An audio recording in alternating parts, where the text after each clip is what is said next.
ay taalibe bu jóg ngir siyaare si sëriñam loo koy dénku. teggin ndax gis nga Madina gii nii maa ngi koy wax gaa yi démb ma ne leen Madina Baay bi ni Baay dajalee noonu la Madina bi dajalee man barki démb dama ne carax ci jumaa ji fajaru bésu àjjuma ma dajeeg mbokk moo xam ne depuis 10 ans ñoo ngi jokkoo téléphone Soudan la dëkk bëgg Baay Ñas nekk borom xam-xam tamit ci su la bindalee arab rek da nga yéemu ci yàlla.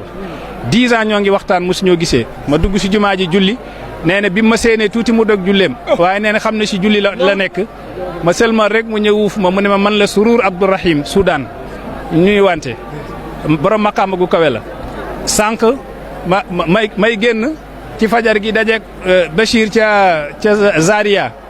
nijaayam bu bokk ak yaayam de ak baay mooy vice président ca Ghana mu sànjaaf ma nuyu ma damay wax gaa yi ku ñëw Medina Baay na nga def ndànk bul puus kenn bul bamax bul ñàkk teggin ndax léeg-léeg nga bamax koo xam ne moo ngi ànd ak mbëggeel contacté nag Baay Ñas ci baatin te yëgoo ko da nga koy laal rek yàqu. fii ñëpp dañoo mot ci yàlla Baay Ñas nee ne aw ma taalibi ay sëriñ laa am Baay Ñas nee ne laakinna man sahibani muraadun li zaaka naalu kulla ma araadu laakinna man sahibani man ku ànd ak man muraadun sëriñ nga doo taalibe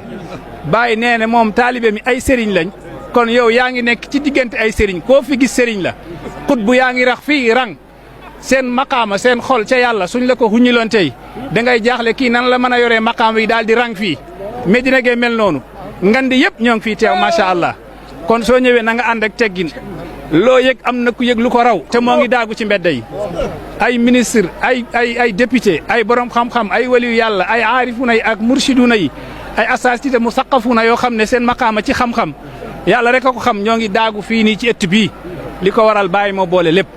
kon su la yàlla boolee ci ñooñu soo ñëwee bul buux kenn bul joxoñ kenn bul xuloo kenn am na koo xam ne xolam a ngi contacté ak Baay Ñas direct ndax mbir mi mbëggeel la wallahi maa hubbul xalili bi annatin wala zafratin wala kalla wala faydu abrati walakinahu wallahi fi lqalbi shu'latun tuajjijuha al ashwaqu fi kulli lahzati bëgg Baay Ñas nekkul suñ ko tuddee nga yuri ay ronkoñ di jooy nekkul suñ ko tuddee nga ne Ñas daal di bind waaye misiri nee na walakinahu waaye bëgg Baay Ñas wallahi maa ngi gën ci yàlla fil qalbi shu'latun xolu safara guy tàkk ci xolu doomu aadama la tu ajjijuha al ashwaqu fi kulli lahzati mooy ngelawu mbëggeel di ko ëf muy tàkk toujours xal boobu nag moo ngi ci xolu góor yàlla yi làqatu fii ci jotaay yii kenn ku nekk ci ñoom mën na yëlif jamono ca yàlla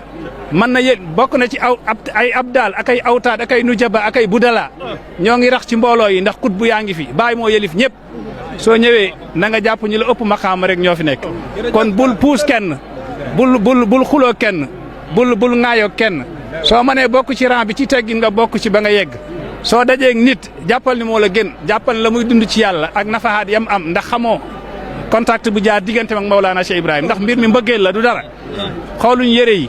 xooluñu askan wi mbir mi mbëggeel la moom la bàyyi ut ci ñun ak déggu ak sellal te nit ki mënoo koo gis rek xam ne kii yaa ko gën a sellal wala déedéet jàppal ne kon moo la gën a sellal ñoo ngi ci dëkk bi teggin la macha allah dëkku teggin la ku am teggin soo fi ñëwee da nga njëriñu waaye ku indi li dul teggin soo moytuwul da nga yàqule. jërëjëf sëñ bi kontaan nañ bu baax a baax di joxante ak yow di daje ba beneen jamono Kossy TV mu ngi leen ndokkeel bu baax di la ñaanal yàlla. jërëjëf Kossy TV ñoo ngi lay nuyu di nuyu Kossy TV yal na leen yàlla yokk yal na leen yàlla sàmm yal na leen yàlla ubbi ci barke Baay Ñas ci barke bés bi ci barke yonent yàlla Muhammad sallallahu alayhi wasallam